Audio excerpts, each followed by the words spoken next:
আমরা যেটা আশা করছিলাম গণ অভ্যুত্থানের পর যেটা আশা করছিলাম এই সরকার থেকে সেটা প্রতিফলন হয় নাই। একটা সরকার যে আরেকটা সরকার যেহেতু আসছে তাকে একটু সময় দিতে হবে। তো আমরা যদি সময় না দিয়ে রাতারাতি যদি সিঙ্গাপুর চাই, আসলে সিঙ্গাপুর বানানো সম্ভব নয়। বর্তমানে বিরোধী দল তা এটা কোনোটাই করতেছে না, সরকারের পাশেই থাকতেছে না, সরকারকে সময় দিচ্ছে না, সরকারকে ভালো মন্দরা বোঝারও দিচ্ছে না। সরকার পতন হবে কি হবে না সিদ্ধান্ত নেবে বাংলাদেশের জনগণ। সরকারের 6 মাস না যেতেই বিরোধী দলগুলো থেকে আসছে সরকার পতনের হুঁশিয়ারি। এ নিয়ে রাজনৈতিক অঙ্গনে চলছে নানা আলোচনা সমালোচনা। এ নিয়ে সাধারণ মানুষ কিভাবে দেখছে সেটি জানার চেষ্টা করব দৈনিক ইনকিলাবের নাগরিকের ভাবনার আজকের পর্বে।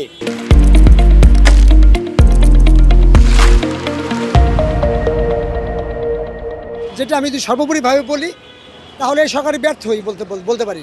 কেননা যে আমরা যেটা আশা করছিলাম গণ অভ্যুত্থানের পর যেটা আশা করছিলাম এই সরকার থেকে সেটা প্রতিফলন হয় নাই।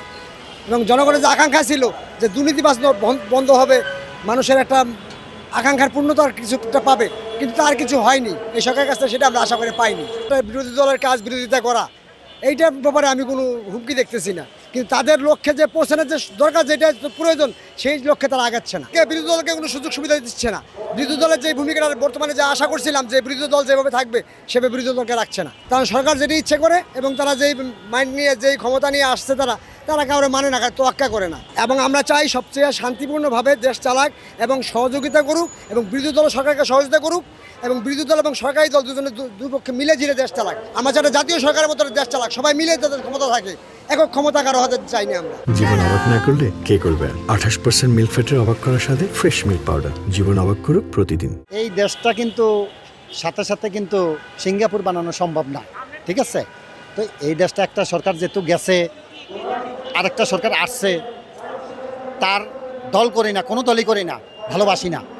তো আমার কথা হলো নিরপেক্ষ, যেটা কথা সত্যি কথা।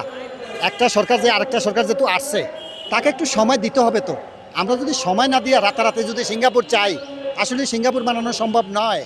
মানে কোনো সরকারই পারে না, পারবও না। তাহলে তাকে সময় দিতে হবে। 6 মাস ক্ষমতায় আসছে, হ্যাঁ ঠিক আছে, ওর বিরুদ্ধে বিরোধী দল আন্দোলন করে, বিরোধী দলের আন্দোলন তো এটি অযৌক্তিক, এগুলো কোনোটাই যৌক্তিক না। আসলেই মানে জামাতে যেগুলো চায় বা যেগুলো করতে চায় ওগুলো জামাতের অযৌক্তিক সব কিছু করতে চায়। মানে আমাদের যেটা সাধারণ পাবলিকের জ্ঞানে ব্রেনে কাজ করে, এটা কিন্তু অযৌক্তিক।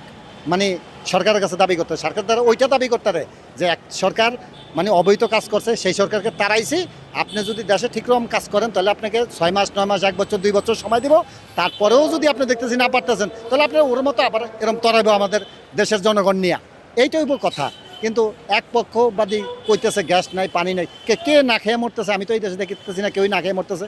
1 ঘন্টা যদি না থাকে পরের ঘন্টা চলে আসে, এক দুপুর যদি না থাকে, সরকার তো চেষ্টা চালাইতেছে। সরকার তো দেশ এটারে মানে ভালো করার জন্য, ভালো চালানোর জন্য একজন সরকার গেছে, এটা কি এই সরকার জানে না? এই সরকার জানে। তাহলে সেইভাবেই দেশটারে মানুষ করার জন্য ওনার চেষ্টা করতেছে, দেখতেছি। কারণ ওনাকে তো সময় দিতে হবে। সময় না দিয়ে যদি আমরা রাতারাতি কই যে এটা সিঙ্গাপুর বানিয়ে দিতে হবে, আমার কাছে কিছু নাই, আমাকে টাকা পয়সা দিয়ে অর্থ সম্পদ দিয়ে রাতারাতি কোটিপতি করে দিতে হবে, এটা তো হয় না। 1 বছর সময় দেয়, 2 বছর সময় দিয়ে যদি দেখতেছি সরকার চালাইতে পারতে, তার বিরুদ্ধে আমরা সবাই নেমে যাবো, যে দল আছে সবাই নেমে যাবো, এনে দলবল নির্বিশেষে নেমে যাব। কিন্তু সরকার 6 মাস আসে নাই, এই সরকারের তেনে মানে আমরা আন্দোলন করতেছি, ওইটা করছে, এইটা তো মানে আমার দৃষ্টিতে মধ্যে আমার থেকে ভালো লাগতেছে না। এইটা হইলো যে মানে আমার বক্তব্য। আমরা খুব সংক্ষেপে যদি অস্ট্রেলিয়ার এবং কানাডার উদাহরণ দিই, অস্ট্রেলিয়ার প্রধানমন্ত্রী অ্যান্ড্রু আলবানিজ এবং প্রধান বিরোধী দল সুসান লি, এবং কানাডার প্রধান বিরোধী দল সেটা পল লিভার এবং অ্যান্ড্রু কার্নি প্রধানমন্ত্রী, তারা পরস্পরের সাথে কীভাবে সহযোগিতাপূর্ণ আচরণ করে। তাদের রাজনীতি হচ্ছে শান্তি, স্বস্তি, উন্নয়ন এবং ব্যবস্থাপনার রাজনীতি। আর বাংলাদেশে চলছে সংঘাত, সংঘর্ষ, লাশ গণনার রাজনীতি, যেখানে শুধু বিরোধিতার জন্য বিরোধিতা। জনগণ এই রাজনীতি চায় না, জনগণ চায় স্বস্তি। 6 মাস চলছে এই মুহূর্তে প্রধান বিরোধী দল যেভাবে সরকার পতনের আন্দোলন দিচ্ছেন, তাহলে তারা সরকারে আছেন কেন? তারা পদত্যাগ করুক। সরকার পতন হবে কি হবে না সিদ্ধান্ত নেবে বাংলাদেশের জনগণ।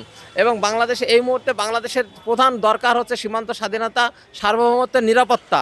বিশেষ করে সর্বদলীয় রাজনৈতিক ঐক্য, যেখানে সব দল মিলে সিদ্ধান্ত নেবে, জাতীয় স্বার্থ এবং সংহতির পক্ষে তারা অবস্থান নেবে। দেশ কিভাবে জ্বালানি সংকট, বিদ্যুৎ সংকট সহ দারিদ্রতা, বেকারত্ব সংকট মোকাবেলা করবে সেই দিকে এগিয়ে যাওয়া দরকার ছিল। কিন্তু মূল সমস্যাকে তারা বাদ রেখে তারা তাদের দলীয় স্বার্থ চরিতার্থ করার জন্য হাঁটছে। জনগণ সরকারি দল এবং বিরোধী দলকেই প্রত্যাখ্যান করবে বলে মনে করি। এই তারেক জিয়া সরকার, এই বিএনপি সরকার এখনকার 5 বছর তো থাকবেই। আমি আর একটা আগাম বার্তা বলি, হয়তো শেখ হাসিনা পালিয়ে গেছে, এদেশের আওয়ামী লীগ কিন্তু পালাই যায় নাই। আওয়ামী লীগের ভিতরে যারা সঠিক নেতা আছে, নেতৃত্ব দিতে পারে, হয় 15 বছর 20 বছর পরে আসুক, বাংলার মাটিতে এই বিএনপি এবং আওয়ামী লীগই এদেশের রাজতত্ত্ব চালাবে, বাংলার ক্ষমতায় থাকবে। কোনো বিদেশি দোসর, দালাল, পাকিস্তান, ইসলামাবাদের দালাল এদেশে আর জায়গা পাবে না। সংগ্রাম করেন, ডাকেন, সেই 24 আর কোনোদিন ফিরে আসবে না, সেই 71 আর কোনোদিন ফিরে আসবে না, সেই ওই যে ভাষা আন্দোলন ফিরে আসবে না, ওটা ওনাদের ভাবেই রয়ে গেছে। সব মেঘে কিন্তু বৃষ্টি হয় না, আর ঘুঘু ডাকলেই রোদ ওঠে না। ডাকের একটা সময় আছে, পরীক্ষণ আছে। বাংলাদেশের মানুষ তারেক জিয়াকে, খালেদা জিয়াকে, জিয়াউর রহমানকে ভালোবাসে। এদেরকে আমি বলি দিই আবারও, আওয়ামী লীগ যতক্ষণে সুন্দরভাবে বিরোধী দল হিসেবে না আসবে, ততদিন এই বিএনপি ক্ষমতায় থাকবে। বর্তমানে বিরোধী দল তা এটা কোনোটাই করতেছে না, সরকারের পাশে থাকতেছে না, সরকারকে সময় দিচ্ছে না, সরকারকে ভালো মন্দরা বুঝারও দিচ্ছে না, সরকার কোনো ভালোবাসা দিচ্ছে না। তারা খালি উস্কানিমূলক বক্তব্য এবং তারা খালি উস্কানি দিচ্ছে এবং তারেক রহমানকে অপমান করতেছে এবং তারেক রহমান নামাই দিবে এবং অনেক এইরকম গালিগালাজ বা অনেক কিছু করতেছে। তারা আসলে তারা চাচ্ছে যে তারেক রহমানদের নামায় তারাই ক্ষমতা বসে, মানে তারা এরকম একটা কিছুর সাথে।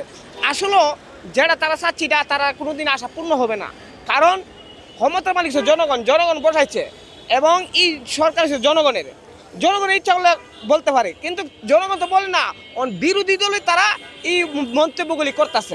সরকার পতনের হুঁশিয়ারি নিয়ে জনমনে রয়েছে নানা মত, তবে শেষ পর্যন্ত জনগণের প্রত্যাশা ও মতামতই রাজনৈতিক গতিপথ নির্ধারণ করবে।